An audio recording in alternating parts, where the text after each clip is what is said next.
Well, welcome to the Bearded Naked podcast, unveiling the 8 limbs of yoga. I'm Gareth Johnson, and this podcast series is a conversation with Matt, the Bearded Naked Yogi. In this 10-episode series, we're delving deep into the core principles of yoga, shedding light on its ancient wisdom and timeless teachings. Matt is taking us through the 8 limbs of yoga, sharing his philosophy and revealing the essence of this ancient practice. Matt, this is episode 2 of the series. What are we covering this time around? Hi everyone, I hope you're all doing very, very well. And so when we come to today's episode, Gareth, we are going to be discussing the first of the 8 limbs of yoga, which is the principle of Yama, and sometimes known as Yamas. And as we continue this journey and we dive into this first limb of yoga, of Yama, we're going to be exploring the key principles that make up Yama, which are around a principle of non-violence. There is a principle of truthfulness and other ethical guidelines that really form the foundation of what's known as a yogic way of life. And a yogic way of life sounds a bit aspirational. What does that actually mean in practice? And I guess, how does something like the Yamas help us to progress towards that? I think a little bit of aspiration in life is a very good thing. And I think we'll start this conversation with how many people end up coming to the practice of yoga or starting a practice of yoga within their lives. And I guess what I've noticed, certainly within my career as a teacher, is that many people come to the practice of yoga. There is a sense of seeking something.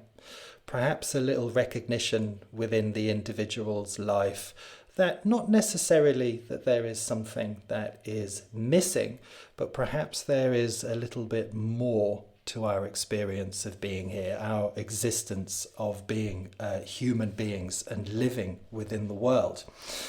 And when we come into this conversation of the 8 limbs of yoga, and as we said within the first episode, we can really think about these 8 limbs as a framework, as an established set of principles that an aspiring yogi, someone that has this sense of seeking, is looking perhaps for a bit of a deeper meaning in their life, they can use these principles, examine and study these principles, and find out how they can be applied to their own life. There's nothing terribly complicated about all of this, and I think when we're talking about that, what is a yogic life and the aspiration about that? A yogic way of life is simply that recognition that there's something more. There's a sense of self-examination. We all arrive at these periods of life where we become naturally reflective. For example, many of my students are certainly at that midpoint of their life. Perhaps they're in their 40s or their early 50s. They've had a career, perhaps they've had a family, they've done all of the traditional societal expectations, and perhaps they've arrived at this point in their life where they're thinking there's something more.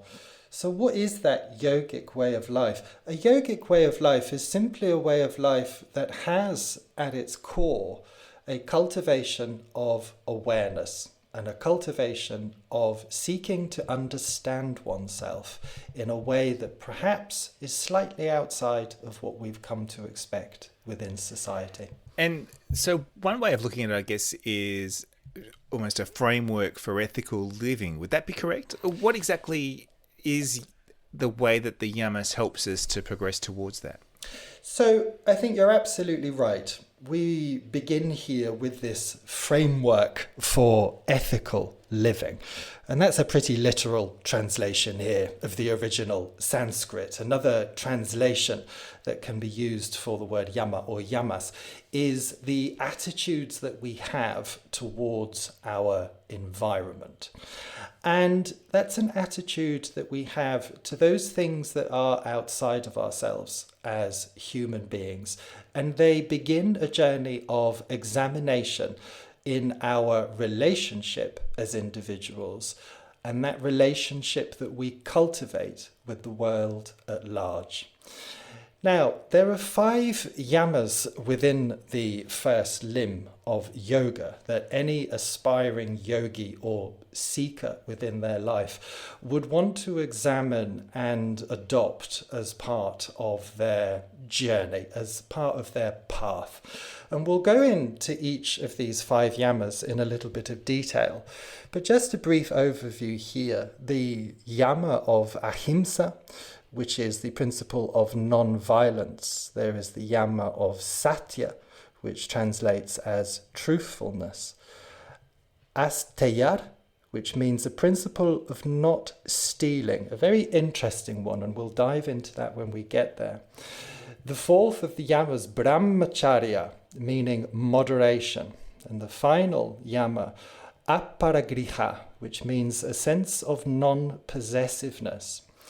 Now, as we have this conversation and examine these 5 yamas individually and also collectively, what we will hopefully start to see is that these yamas provide that good, solid framework for the relationship with ourselves, principally how that relationship is with the people who are part of our lives and with the world in which we all exist.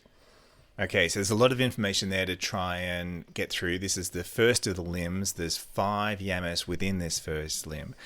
There's a bit of tricky pronunciation as well, which I may struggle on, so you feel free to correct me if I say the wrong thing at all. But you mean you don't speak Sanskrit, Gareth? It's not my strength. What did they teach you in school? What did they teach you? Let's start with the first one then. And so this is ahimsa. How can I bring a bit more ahimsa into my life? So when we're looking at this principle of ahimsa, and it's perhaps one of the most well-known of the yamas, ahimsa is the principle of non-violence or non-aggression. And we can understand that many of us are inherently, for want of a better word, ahimsic in how we interact with the world. On an individual level, there are not many of us as human beings who would ever actively promote the benefits of violence or any sense of aggression. But that does not mean that we do not hold elements of violence or aggression within our lives. Now, it's easy to think here when we use those quite powerful words in terms of violence and aggression that it is a physical act of what we're doing, from perhaps, I don't know, punching someone in the face if we're out or something like that, or all the way to the extreme, which is human beings going to war with each other. When it comes down to that principle of our attitudes towards the environment, what yoga does here is take this a little bit deeper, and it asks us to think about our words. It asks us to think about our thoughts, and also it asks us about our behavior and our deeds. Is the way that we interact with the world one of a sense of openness and friendliness, a welcoming and acceptance of the world precisely as it is? Or is that sense of resistance towards it? Is there that sense of anger, perhaps? Something doesn't go the way that we want to go. Our thoughts can immediately go to a less than positive place here. We can think about someone says something to you, perhaps, and it makes you angry or it makes you pissed off. You know, the instinctual reaction here is to strike back, is to say something within retaliation as a reaction to whatever an individual has said to you. And that goes against the principle of ahimsa. That is an act of violence. How do you bring a little bit more of ahimsa into your life? Well, let's just take that example a little bit further. It's a very common thing within the world. When someone says something that makes you angry, the instinctual response is to react or strike back. But count to 10. Breathe in and breathe out 10 times. And within that space, that is where the principle of ahimsa begins to be cultivated. within that space of just taking a moment and not reacting immediately, that desire to respond, that desire to retaliate naturally dissolves, and you create the space for something very different there. You create the space for a measured response, a non-violent response. And just to finish off with ahimsa here, the principle of ahimsa is often used as the foundation for what is known as a yogic diet. Certainly you will find within many practitioners of yoga across the world, they are vegetarian, if not completely vegan. And that is a fundamental aspect, perhaps, something we'll touch on in one of the other limbs as we go through. But that sense of those words of violence and aggression tap into so many different aspects of our lives, and we can think of these yamas as we go through them as a starting point of awareness.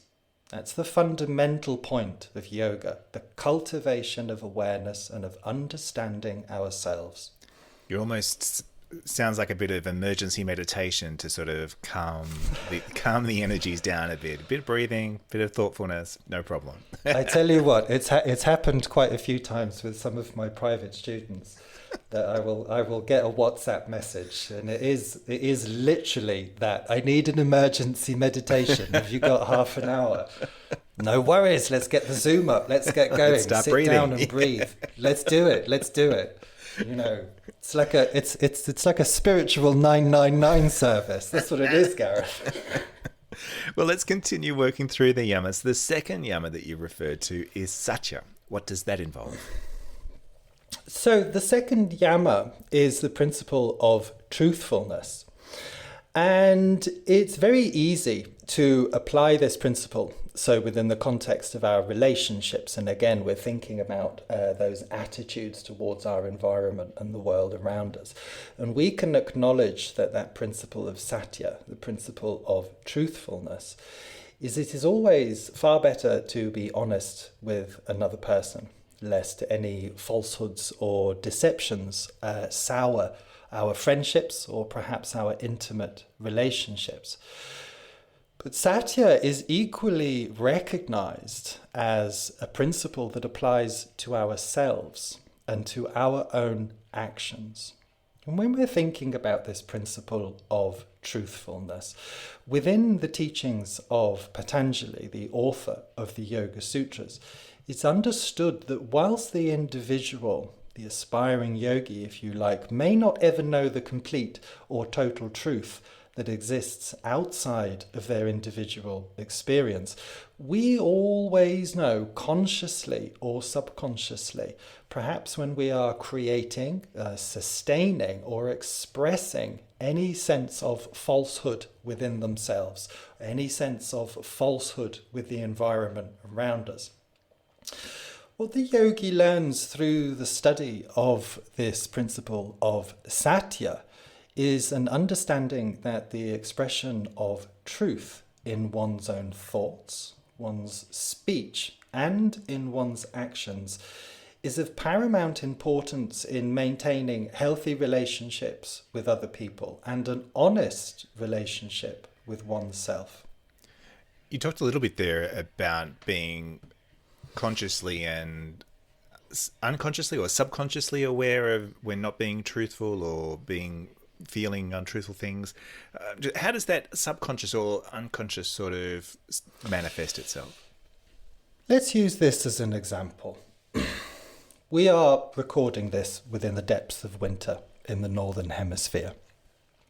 And maybe people enjoy going to the gym, okay? A very short little example here. You wake up in the morning, it's dark outside, it's cold, it's wet, you don't want to get out of bed, you don't want to go to the gym, you don't want to do something that you know is going to make you feel good and set you up for the rest of the day. So your mind starts to make all sorts of excuses, and perhaps you're feeling a little bit passive about the whole thing. You're not forcing yourself to do things. So your mind will create an awful lot of stories about this. Oh, maybe I shouldn't go today because, I've got this thing to do at this time and I won't have enough time. And now I've been lying here for another 5 or 10 minutes. So really, I'm just taking time off everything. And before you know it, you've wrapped yourself up in a little story of something about all of the reasons why you should not go ahead and do this one thing. You've convinced yourself of something. You've convinced yourself of something that isn't true. You've created a false story within your head, a falsehood of why this thing is not going to happen, why this thing should not happen. When really, you take it back down to the original thought about it. You didn't want to do it because it was cold. You didn't want to do it because it's lovely lying under your 15-tog feather duvet in the middle of December. So where's the truth in that? Is the truth that you didn't have enough time, that there wasn't going to be enough space for you to have an effective workout? Or actually is the truth that you simply just couldn't be asked?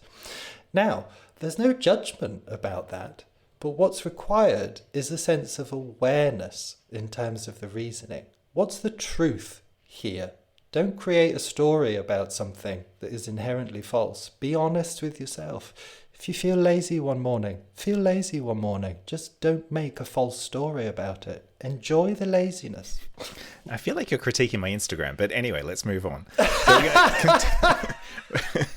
we're going to keep moving through the 5 yama that make up the first limb of yoga. Now, the third yama that you referred to is asteya. Now, this one seems pretty straightforward. It is quite straightforward, but again, with all of these yamas and with yoga as a total science and the studying of yoga, there's much subtle layers to all of this. Now, asteya is the third of the yamas, and it represents the principle of not stealing. And again, it's quite easy to see how this principle would relate to the physical act of not taking anything from another person that does not belong to us. Well, as I've said, this principle goes a little bit further and perhaps opens out our awareness to other aspects of what asteya can mean, this non-stealing. It principally advises against the claiming of knowledge or ideas which are not our own. So, for example, taking the credit for actions for which we were not responsible.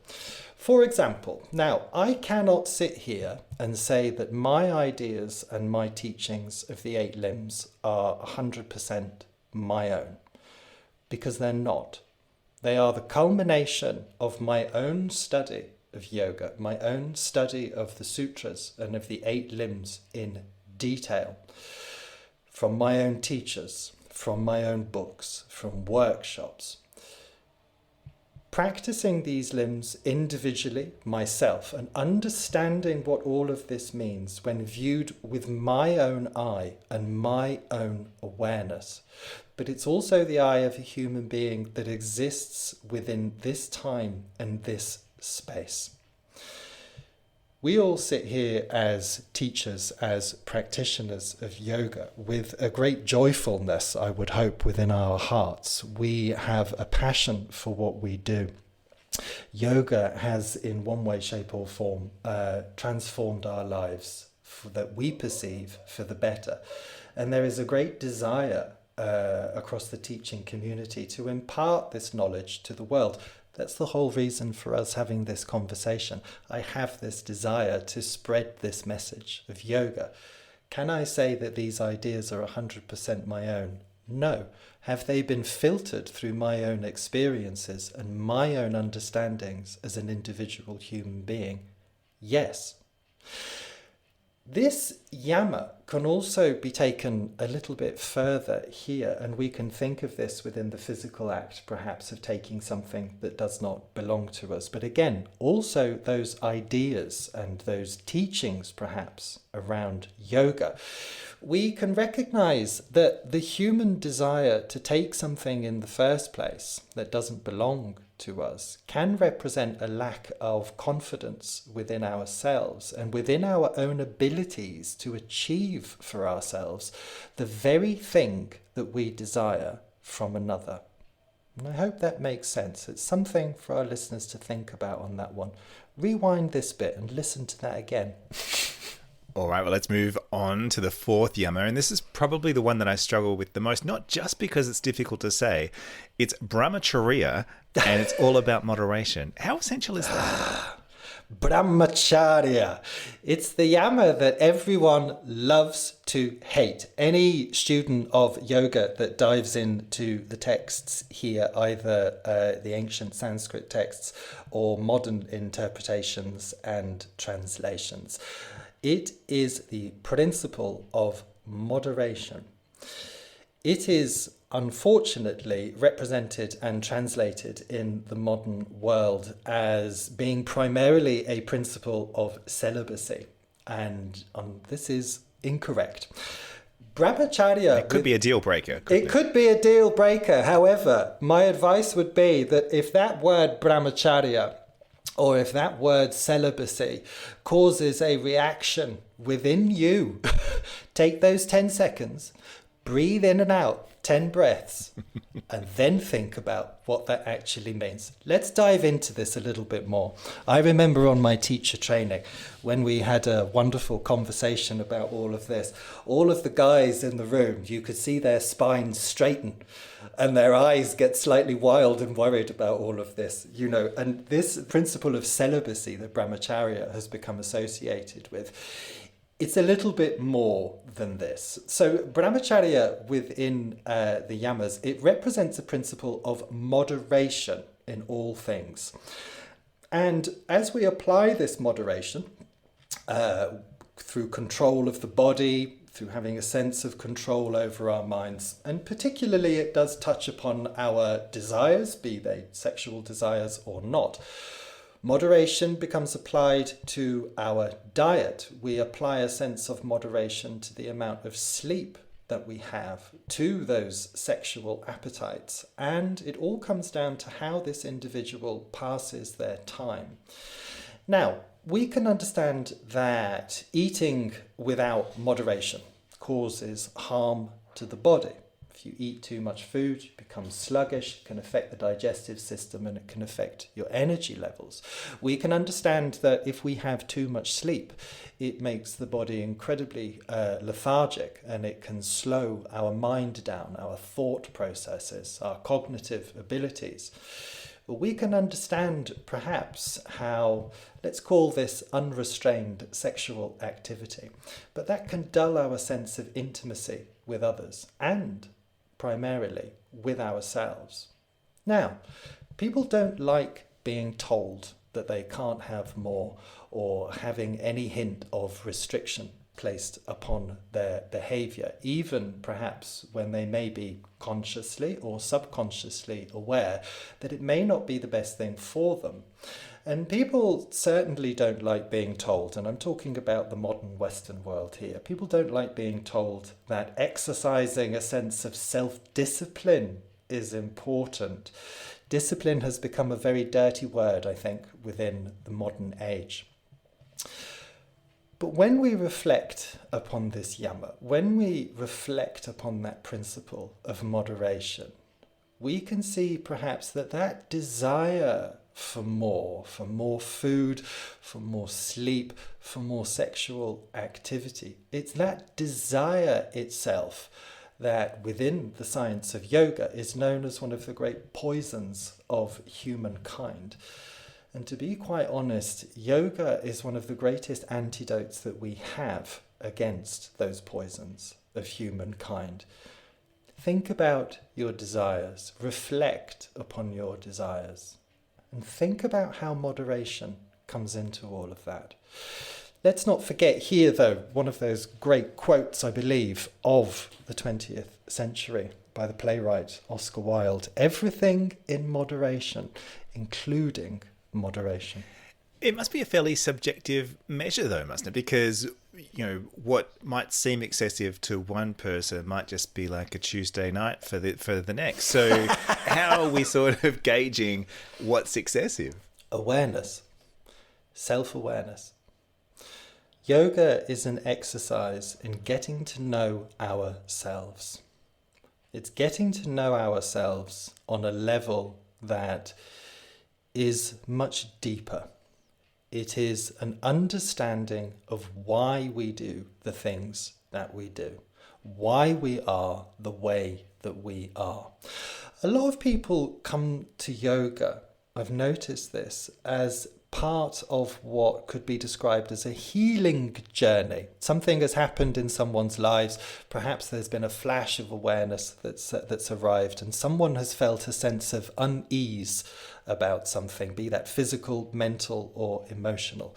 And people come to yoga, the great panacea of life, the great antidote for being alive, if you like. And I think it's that understanding of yourself as an individual that sets down what does moderation mean for you. My sense of moderation will be very, very different to yours, and your sense of moderation will be very, very different to mine. And that becomes the point. Yoga's not about becoming a homogeneous human being that has the same ideals, principles, levels of engagement within life. It's about understanding what that means on an individual basis. And we have to make this work for ourselves. It's all about you, and equally, it's all about me. Well, wrapping up our exploration of the yamas, the fifth yama that you mentioned is aparigraha. What does that involve? Aparigraha, one of the lovely tongue twisters of the yamas. Now, this principle is around non-possessiveness. That's a very literal translation. This yama is the application of restraint within the acquisition of things, be they material possessions, relationships, or even knowledge itself. It is an understanding that the acquisition of possessions, material or otherwise, can lead to a sense of us being bound by them. We feel we have to keep them. We feel we have to maintain them. We can develop a fear that we may lose these things or they will be taken from us. We become very attached to them. Again, one of the great poisons of humanity, that sense of attachment. We can surround things in false meaning, and we can use them as a way of defining ourselves. It is a false definition of ourselves. Aparigraha is the elimination, perhaps, of a sense of greed from our individual experience. And it can be understood through a very simple question. In your journey on this path of yoga, in your journey of life, how much do you really need? Okay, that's the yamas, the 5 principles that form an essential foundation to leading a yogic life. Is it an all or nothing approach with the yamas? Like, if I was smashing it on 4 out of the 5, is that good enough? I absolutely love that bit about I'm smashing 4 of my 5 yamas, dude. I'm doing really well. I absolutely love 80%. that. 80%. That's a good hit rate, to be fair. You know, let's approach this with a bit of a sense of humour. Let's not take this too seriously. When we apply ourselves to the study and the practice of the yamas and of yoga at large, we cannot help but draw in elements of the other foundational principles. The interrelationship between each of the individual yamas is very clear upon examination. And I really like this idea of, is it good enough? And I'd like to answer that within the context of the whole of yoga. We are all on very different journeys here. And again, we're coming back to that sense of what is enough for one person, what is enough for another person. We've all got different capacities and we've all got different abilities according to who we are and according to the context in which our lives are set. We have to hold a space here for the idea that what is good enough for ourselves may seem extreme to others, and vice versa. It's for no one in this world to dictate to another what they should be doing. There is a sense of guidance, there is a sense of encouragement on the path of yoga, by all means, but never of dictation. And I think to round this off, there's going to be a recognition to the practitioner of yoga, how the consistent application and practice of these principles, it transforms the relationship.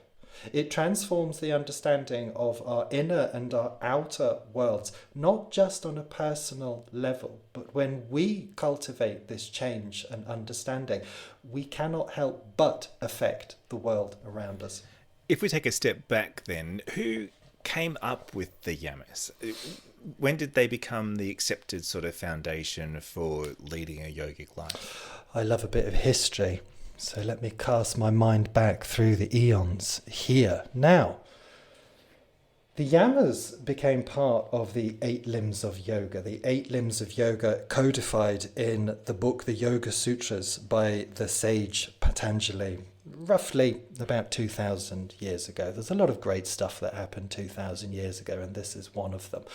Now, the history of the Yamas themselves are much older than that. We can go back way into the very beginning of history. And we can see within the history of the Indus Valley civilization, happened in northwest India, there was already a sense of these yamas being used as guiding principles for life. Across different traditions, we can look at Buddhism, we can look at Jainism. Some traditions have up to 10 yamas, some traditions only have 2 or 3 yamas. What the Yoga Sutras did was codify this. And I guess if we look back at that point 2,000 years in history, when Patanjali wrote his great book, that's when we can say that the yamas in terms of yoga became applied. Originally they were an oral tradition, and that oral tradition was based upon the observation of the human condition. I like to think that way back when we as a species, we had a lot of time on our hands, when we weren't going out farming or bashing the grain or doing whatever. We were watching each other, we were learning about each other. We weren't tied up with our Instagram and mobile phones. We had the space and the time to observe and to learn. The yogi exists here within the time and space which they exist. How those yamas were applied thousands of years ago and how those yamas are applied now are to greatly different contexts of the human existence. And whether we existed millennia ago or we're here in our modern age, on the very bleeding edge of time itself here, the key principle of all of this is the yogi must discover for themselves how these principles are to be applied with relevance to their existence and to their individual experience. And if that journey is done with attentiveness, awareness, and a real recognition of yourself, your true self here, there is the magic of yoga. And you touched on this briefly, but I think it's worth sort of revisiting that these yamas, this limb of yoga, it dates back thousands of years. And I guess how do we make that relevant in today's world, given so much has changed and we're still struggling to navigate through? How do we make the yamas relevant in that context? Find out. Find out for yourself. There's no defined answer to that. A good way of looking at this and a good way of understanding the whole of the science of yoga, and I've mentioned it a couple of times here about it being an antidote to humanity. The beautiful thing about the philosophy of yoga is it applies equally. Whatever time of history we may be in, let's use an extreme example. If someone's listening to this 500 years into the future, the world is going to have changed an awful lot. That's the thing. But those principles remain the same. So you take that principle. Let's take the principle of truthfulness. You can be truthful with yourself, with the world around you, with the relationships that you have. It doesn't matter where you exist. It doesn't matter what kind of lifestyle you lead. That's a foundational principle within humanity. You can take it to that principle of non-possessiveness. You can include that principle of non-stealing, non-violence. We can look at this as the foundational principles for living a conscious, aware, and perhaps a much happier life. Well, that brings us to the end of episode 2 of the Bearded Naked podcast, unveiling the 8 limbs of yoga. I'm Gareth Johnson. You can find me on Twitter at GTV London. If you want to get in touch with Matt or find out more about his online courses and retreats, head over to his website, thebeardednakedyogi.com. Thank you very much, everyone, for listening. Hope you enjoyed the conversation, and we'll look forward to seeing you in episode 3.